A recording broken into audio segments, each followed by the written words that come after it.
Hey everyone, welcome back to my channel. My name is Alannah and I'm a final year dental student from Canada, and I moved to Australia to study dentistry at the University of Melbourne. I have loved my experience here so far. So in today's video, we are going to be talking about fees, which is everyone's biggest concern and was of course my biggest concern before coming here as well. So I'm going to tell you roughly how much my degree and my move to Australia has costed me so far, and I'm going to include in what I estimate my last year being here to be as well in the final total. Then I'm going to tell you some of the ways that I have managed to afford all of this, and spoiler, I'm going to be in a lot of debt after I finish my degree. So as a student from Canada studying dentistry in Australia, we are charged international tuition fees. So when I got my acceptance letter 3 years ago, I was quoted an estimated total of $350,603. So this comes out to be a range of $80,000 to $90,000 of tuition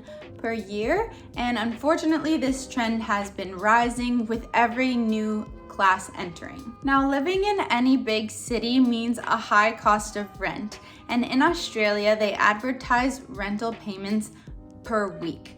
So when I first moved here, I saw quite a big range in what I could find in terms of cost per week with rent.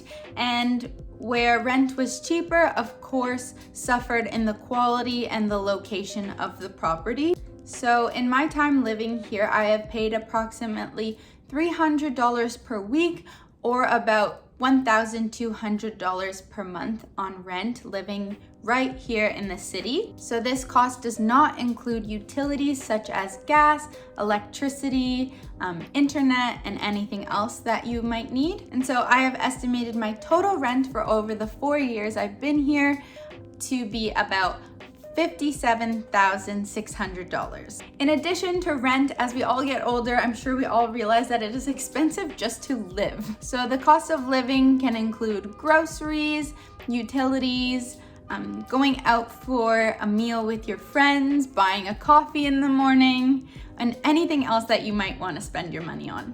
Personally, when it comes to groceries, I actually did not notice much of a difference in my spending per week for groceries in Canada versus Australia. It comes out to be about the same for me, and this of course just depends on what you're eating. So some differences that I found in terms of spending money and eating out are firstly that in Australia, it is generally accepted not to tip at restaurants.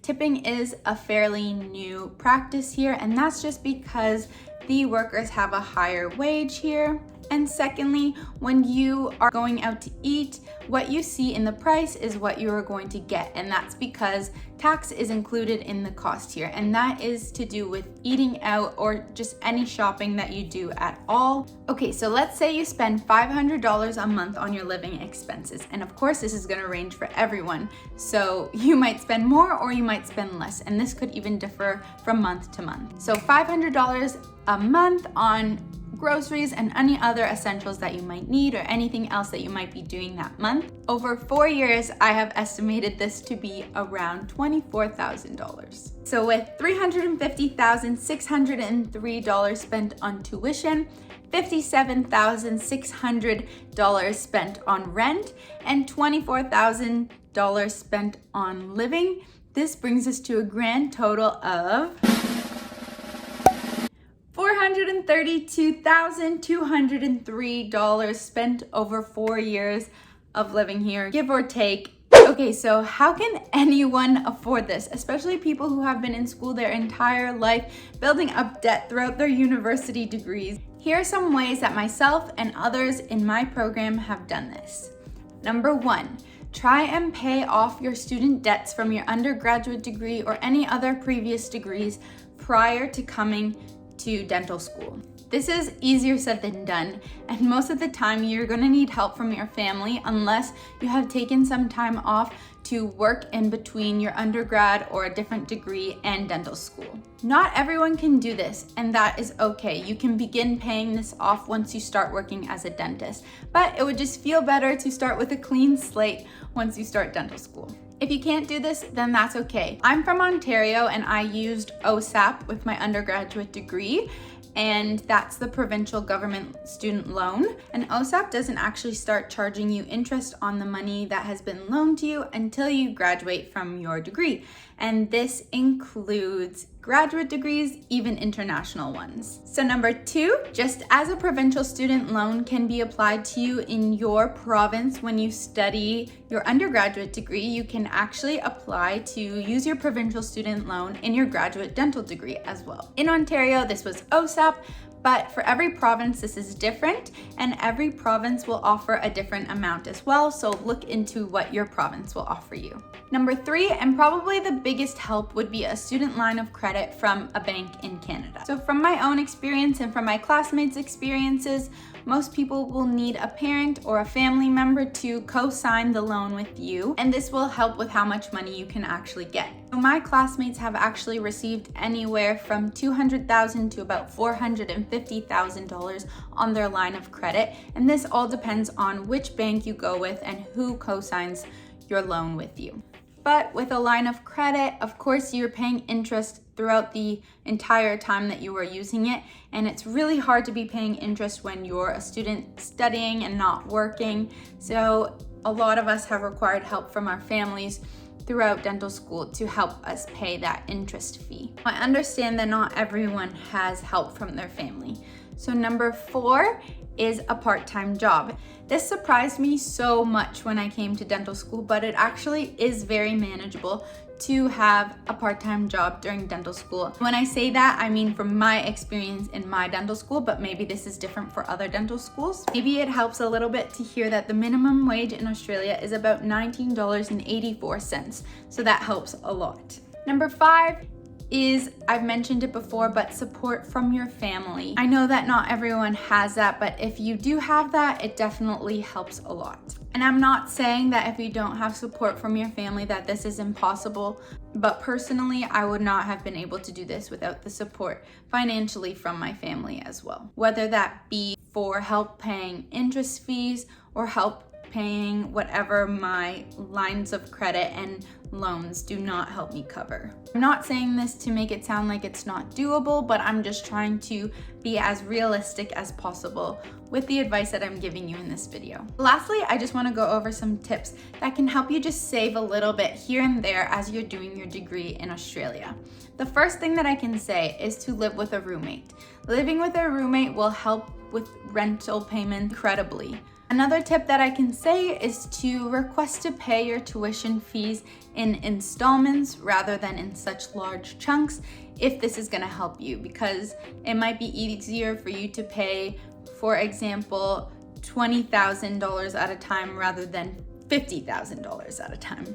Another thing that I wanted to mention was the cost of phone plans in Australia, which I know sounds silly, but in Canada, I used to find that a phone plan is extremely expensive for how much data you're getting and how much you're actually getting with that phone plan. But in Australia, you can get a really good amount of data for something like $20 a month. And this plan could even give you international call hours and whatever else you need. And I just find the phone plans in Australia to be very good.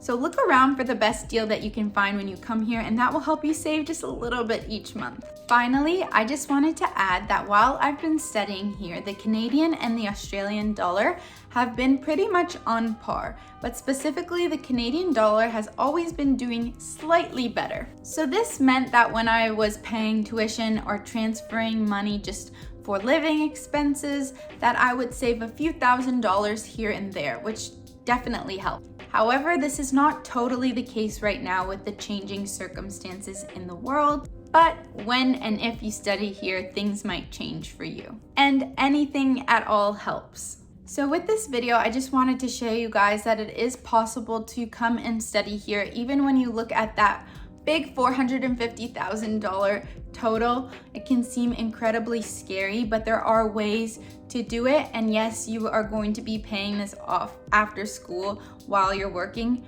but you can do it. I have heard multiple stories of people who graduated from Australia and went back to Canada, and they are doing just fine. So I just wanted to make this video to encourage you guys to go for it and don't let that number scare you. If this is your dream, then it is completely worth it.